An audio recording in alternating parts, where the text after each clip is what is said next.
How would you summarize, say, grades 1 through, I don't know, how many years did you go to elementary school? Not very long, only till I was 10. I don't know the grade exactly, but All right. 10 years old. It was 55. Did you like it? Did you not like it? Well, in the start it was fine. I mean, I did not think much of it, to be honest. But then, well, as I said, once I reached 10 years of age, things took a swing, I guess you could say. Sort of.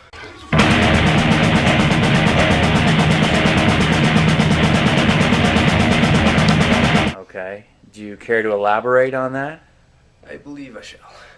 So there was this child. I mean, it was a normal classroom, actually quite similar to American classrooms, you know, the typical desk. And I was just sitting there, and a child named Sergey, and his father, he was, I guess the best way to describe it was like the head of a syndicate, yes, you know, like a mafia, and of the local area. Now granted, this was on the outskirts of Leningrad. So these were some bad people. Yes, yes and no. Criminals, absolutely. But the thing was is that they would pay like the local guard, and you know they could do what they wanted, kind of thing. Very corrupt society, honestly. I'm not going to lie.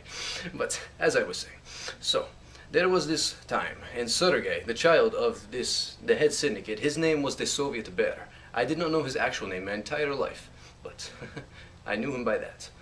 And so basically, I was sitting in my desk, and Sergei, he came up to me, and being the son of, you know, a head syndicate, you see some messed up things. And his life, let's just say it came to a close on that day. So he was knocked off. Basically, he came up to me and he threatened me. How old were you? 10. 10. Yes, double digits though. Wow. That is a step. So you've seen a lot by this age. My friend, I've seen everything.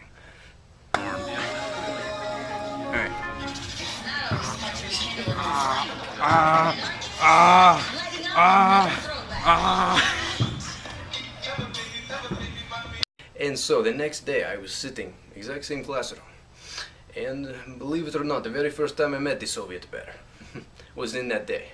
He was there, he came in with 2 other men, you know, kind of, it's nice-ish looking, you know. He just came into your classroom? He came into the classroom. What did the teacher do? Absolutely not. They ruled with fear, my friend. They controlled everything in the Was this community. a female or male teacher? It was a female. So she just kept her mouth closed, knew what was good for her. Basically, absolutely. If they wanted the child, they took the child. And needless to say, I was that child. Why did they pick you? Because, well, as I said, I sort of, you know, took care of his son. So, but this is the interesting thing, right? It's not like he came in and like decapitated me. That would have been very rude. Instead, he very much had this idea of you're in debt to me. So he took me, right, and put a bag over my head, and they took me. Obviously, I had no sense of where I was. And finally, when we reached, I guess, the location, I was in a chair, you know, bound to the chair. And long story short, there was, you know, they took the bag off my head, and they questioned me for a very long time. Very, very long time. It was funny, but not really. But his 2 other men, they were very, very adamant about killing me. I did not like that. But the Soviet Bear, I believe he saw something in me, and he was right to see something in me, because he let me live. Of course, it was not an easy life. You know, I had to do many things that I guess you could say most people would not be proud of. So at that point, your childhood ended. Basically, I mean, my favorite food is steak, of course, but I sometimes go there and, you know, I'm like, please give me rare, but sometimes it's not raw enough, you know, I like the blood, and I like to absorb the blood, I guess, and, you know, the steak, it is the best food in all of the lands.